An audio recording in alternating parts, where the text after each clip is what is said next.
So the exercise of delimitation, how constitutionally is it important? And most importantly, going forward, the kind of imbalance it may create between certain regions of the country. How do we really tackle that challenge? When the constitution was drafted, it was never visualized that the population of some states will not change as dramatically as some other states would in the days to come. Right from the time we gained independence, we have had a population explosion as a reason for hampering our growth. And successive prime ministers have tried to control the population by various methods and have incentivized people on birth control, etc., so that the population does not explode the way it was exploding after independence. And most of these states where the population actually grows faster than the states where the population doesn't grow at that fast is mainly relating to the education that is given to the people. The uneducated women are more susceptible to having larger families than the educated households. And when we look at our country, the countries which have not been successful in controlling population are the ones where the development of the economic development also has not kept pace with the states where they have been able to control population and also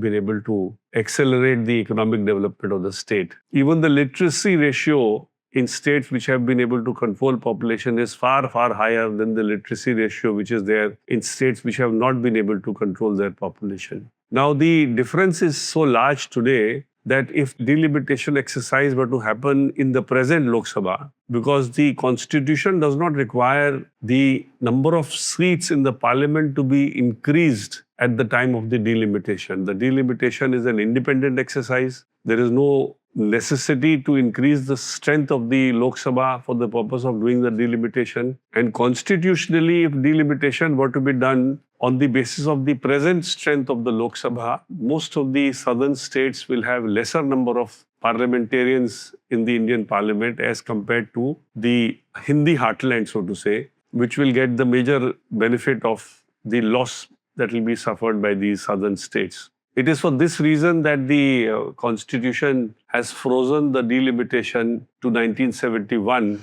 because the distortion has happened more after 1971, and the constitution as of now prescribes that the delimitation exercise will only happen after the delimitation of 2026, which is the present year.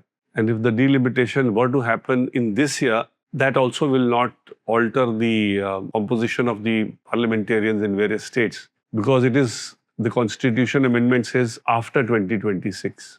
Now, this exercise which was sought to be done was to increase the strength of the Lok Sabha and do the delimitation so that even the states which were actually losing out as a percentage of the total number of seats in the strength of the total Lok Sabha would notionally get some more seats, but the increase in those states would be far less than the increase in the Hindi heartland, where the percentage of seats increasing would be much, much larger than the percentage of increase happening in the southern states. Now, to give an impression as if we are not reducing the strength of the parliamentarians coming from the southern states, this increase was sought to be done, according to me, was not justified, because to have more number of parliamentarians in the parliament, you should have a justification for having those many extra parliamentarians in the first place. And I don't think any exercise has been done to debate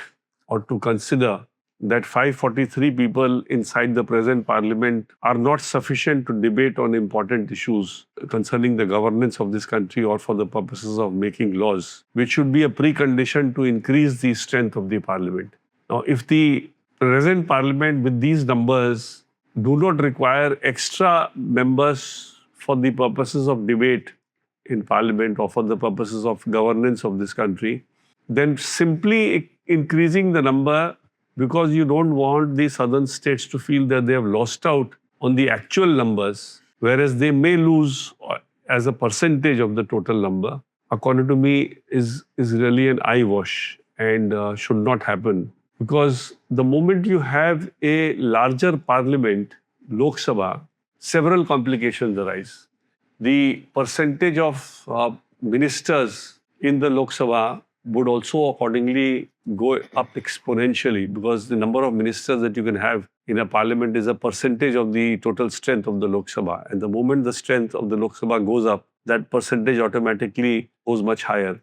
The Rajya Sabha will remain the same. So in a joint house of parliament, the effectiveness of the Rajya Sabha to vote on any bill will get far reduced. And as of today, even otherwise, even without the delimitation, there is already a problem with the economically better off states getting a lesser share in the central pool of direct and indirect taxes vis-a-vis the states which are not doing so well, and accordingly their allocation is already skewed.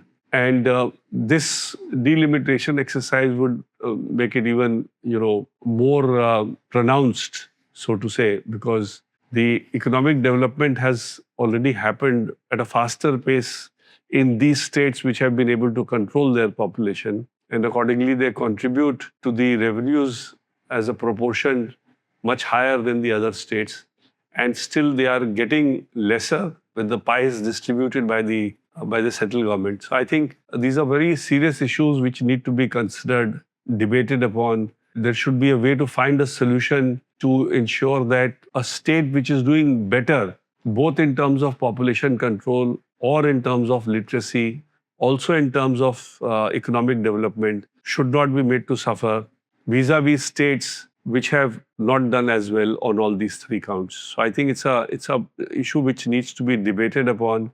It's not an easy issue. We probably need to amend the constitution. We need to have a debate on that as well. And I'm sure if a debate on Article 81, 82 were to happen, looking from this perspective, we may be in a position to find a better solution rather than simply increasing the seats at the time of delimitation. Thank you, sir.